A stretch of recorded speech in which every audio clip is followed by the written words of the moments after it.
Assalamu alaikum, this is Aisha from CEO Club Pakistan. So another inspirational story, a successful story of Mr.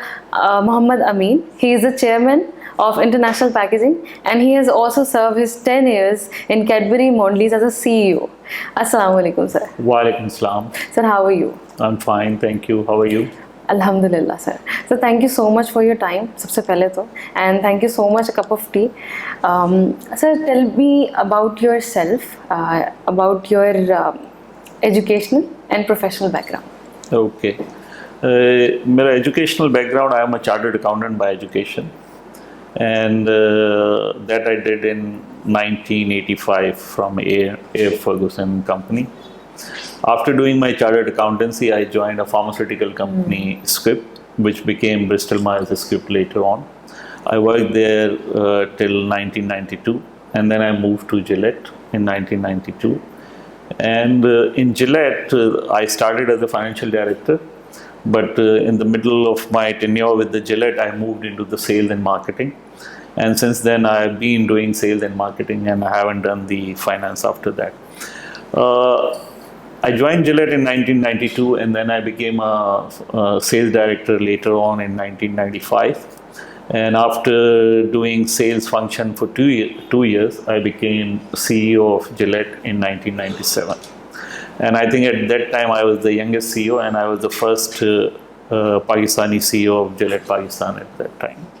I ran the company for 3 years. We staged a turnaround. The company was not doing well till 1996, and since 1998 it became the profitable.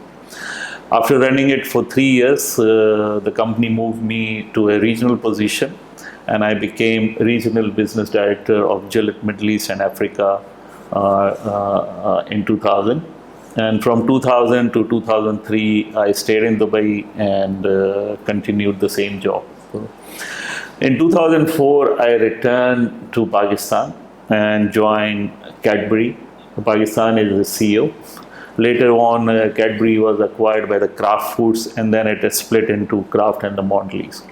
So I joined Cadbury or Mondelez, whatever you call it, in 2004, and I continued till 2014 as the CEO of the company. During this period, we multiplied the Cadbury business in Pakistan, and Cadbury became very, very popular. During this period, we also acquired a Tang brand and successfully integrated into the Cadbury. In 2014, I left Cadbury towards the end of 2014, and then I established my own company in the name of Sunridge Foods Limited. I was its first CEO. It was a startup, and we launched in 2017. We launched Sunridge whole wheat flour from the Sunridge Foods. Sunridge whole wheat flour had been very, very successful. It was the only national brand. It was the highly distributed flour brand in Pakistan, and it is still continuing as a very, very successful. So after doing this from 2015 to 2019, I handed over CEO position to the successor, and then in 2020 I've become the chairman of the International Packaging. International Packaging is again a very successful company. It was established somewhere around 2015, and it is a film manufacturing company, a packaging film manufacturing company, and they have successfully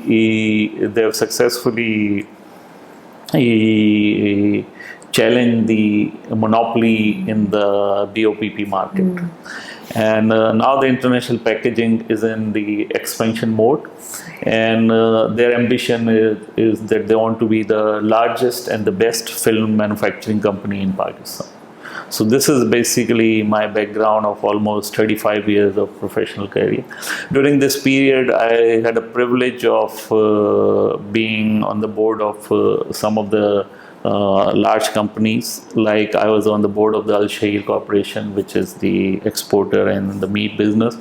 I was on the board of Agro Foods Limited, which has been a very, very successful company, and later on acquired by the Frizzlin Campina. I've been advisor to Shan Foods as well for over 5 or 6 years. So this is all in all, I would say, my background. So, sir, tell us something about the challenges and opportunities in your specific industry and in packaging. Look, in every business and in every business there are challenges and there are opportunities, right? You need to sustain it, you need to address those challenges, and you need to work to maximize your opportunities. If you look at the whole world, there are technological changes, there are geopolitical situations, there are commodity prices going up and down. So all these pose the businesses different type of challenges. Now within these challenges, a lot of time there are opportunities as well. So if you're a good professional manager, right, and you addressing your challenges, then there is a high degree of probability you will be successful, because your competition is also living in the same world. They also have a similar challenges, and they will also get the similar opportunity. So I mean, it depends between how competitive you are, how much professional you are, how hardworking you are, how committed you are, and how persuasive you are. It will ultimately determine whether you are successful or you're not successful. So, sir, where do you see your company after 5 or 10 years and yourself? Well, I think the International Packaging is going to be the largest film manufacturing company, and it will be one of the, well, I would say it will be the best film manufacturing company in Pakistan, and they have huge expansion projects going on, and their ambition is to be the exporter as well, and I think they will be very, very successful. So I see the International Packaging going leaps and bounds in the next 5 years. Sir, how many employees in your company, the ratio of male and female? Currently, there are almost 200 employees, and the female ratio we are trying to increase, particularly in the So you do white work collar for office women position. empowerment? Well, we believe in women empowerment. Look, we believe in the merit, right? And the merit is, then we don't see that whether the gender or race or anything. I think we all have to focus on the merit if you want to be successful. So merit is the only criteria in the company, and it was the only criteria wherever I work for. And I would encourage that. And I would empower all the people, whether it's a male or female, right? And we should not compare male or female. It is a merit, and we empower them to do their job in the best possible manner and to realize their full potential. Yeah. So how you train your employees? There are various ways of training, right? Generally, I mean, people focus on the classroom training, but I believe on-the-job training is give you the best opportunity. True. So if you do a course in, say, in a project management, you get some training. But if the company provides you an opportunity to handle a project as a project leader or part of the project team, then the learning will be different. So what we try and do is that whatever improvement area employees have or whatever ambition they have, we try and do the training accordingly. And whether that training is classroom or on the job or traveling or in any other form, we try and provide those opportunities so they can realize their full potential at the end of the day. So, sir, what is the take of your company on CSR role? CSR is very important, and all the businesses, I think, they should contribute towards it. Beside the community service, I think our focus is also on the sustainability side as well, because we are in the packaging industry. So we try and invest in the technologies and develop the products which are environment friendly, more environment friendly than the others. So that is one area of the focus. And in the community development, wherever there are opportunities, company contribute both in terms of monetary and in terms of the efforts from its employees. We encourage people to do the effort. Sir, what idea comes in your mind when it's established in 2015, right? Yeah. So that you think that we should come in this industry. So what was that?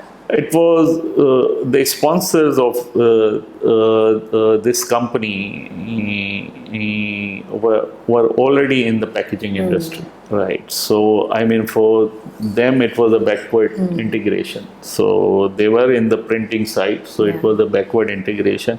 And they saw an opportunity in the market because there was a sort of a monopoly.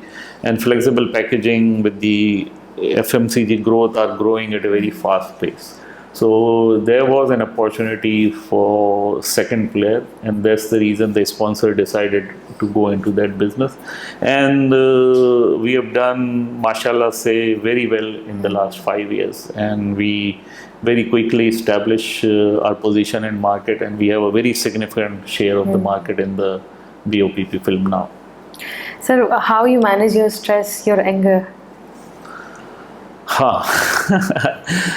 Look, I regularly do exercise, so definitely it helps. And then I keep myself involved in some sort of a game, right? Whether it is a bit of a golf, a bit of a snooker, etc. So that also helps as well. And then I think the meditation helps as well. I was fortunate that I was coached around 10 years ago by one of the top life coach in the world. And I got a lot of learning from that coaching in terms of not only the managing your stress, but also, I mean, having some purpose for the life, focus on that, right, and focus on the blessings which we all have instead of focusing on the negative only. So all these things combined, I mean, I would not say that one thing, but all these things combined helps us manage our stress. Sir,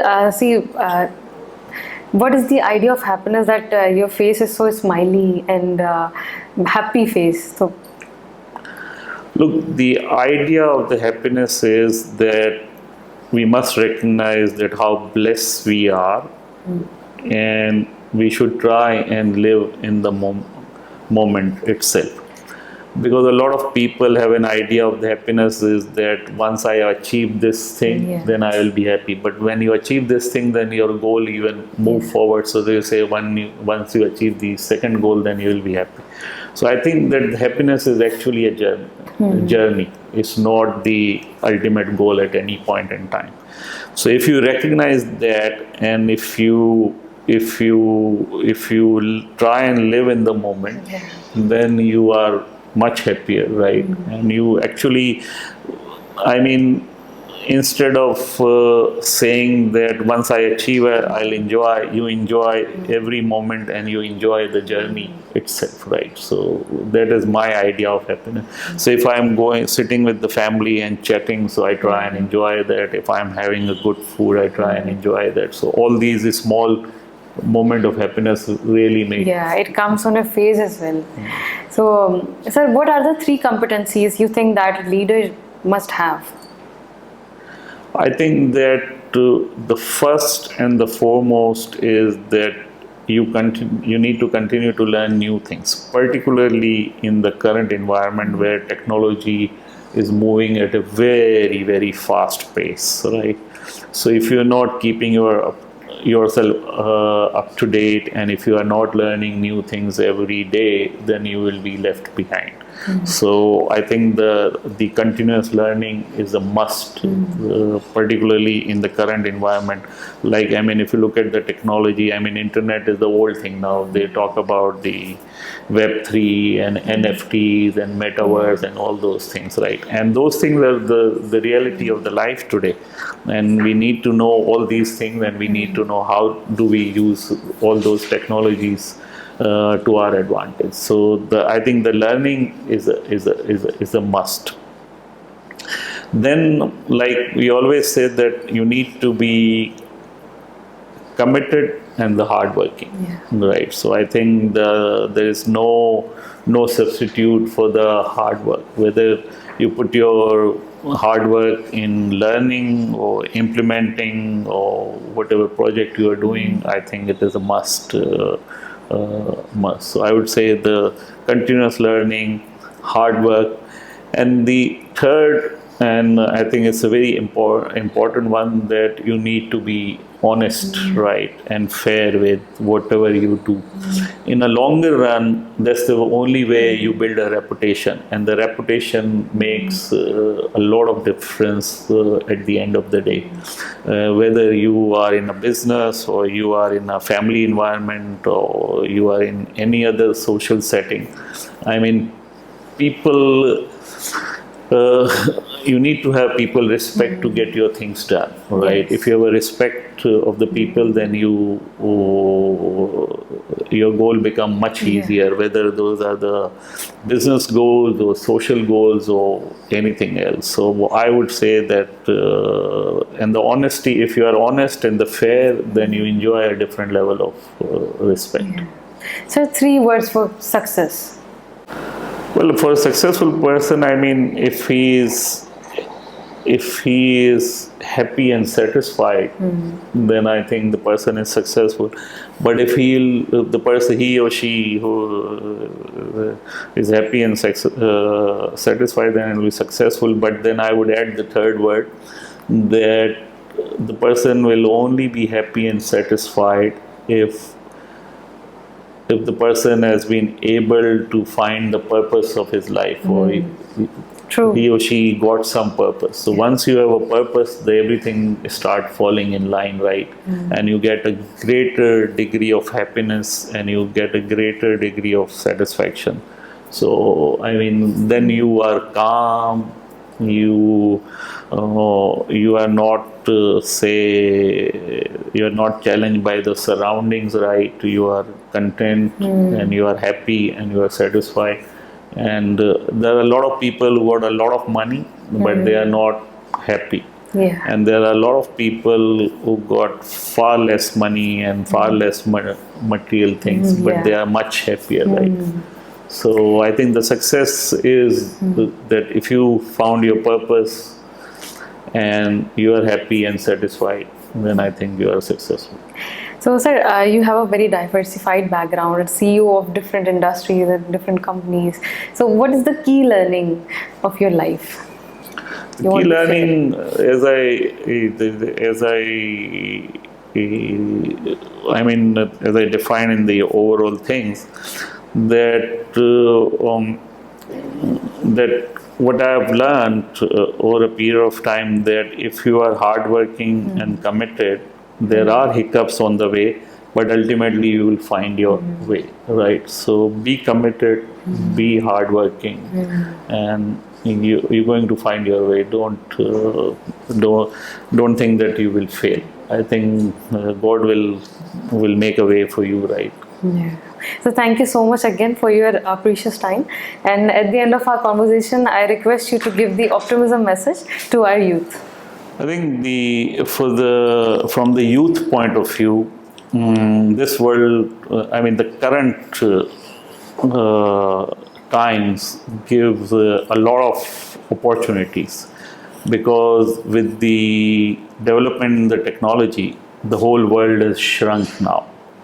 And if anybody has any skill set, or if anybody can develop any skill set, the marketing of the same has become much easier with the new technologies, and the market has become far bigger. Firstly, in the old days, the market for the people was their surroundings and where they live. But now the global market through the net is available to any individual who got any skills or wants to achieve certain things. So I think that wherever you are and wherever you are living, that doesn't matter. In the current technological environment, you have a global market, you have a global reach. It depends on the person itself, that whether he or she grab that opportunity or not. So I would encourage all the youth right, that look at what is happening in the world. You should be up to date with the new technologies and the new environment, and see what you can achieve there. There are many examples now in Pakistan. The young kids who had creative skills or who have other skills, they have been successfully marketing it to the global market and earning a lot of money. And also not only earning, I mean, they are achieving their goals, whatever they want to achieve in their life. Okay, so thank you so much, and keep watching CEO Today TV for more successful videos.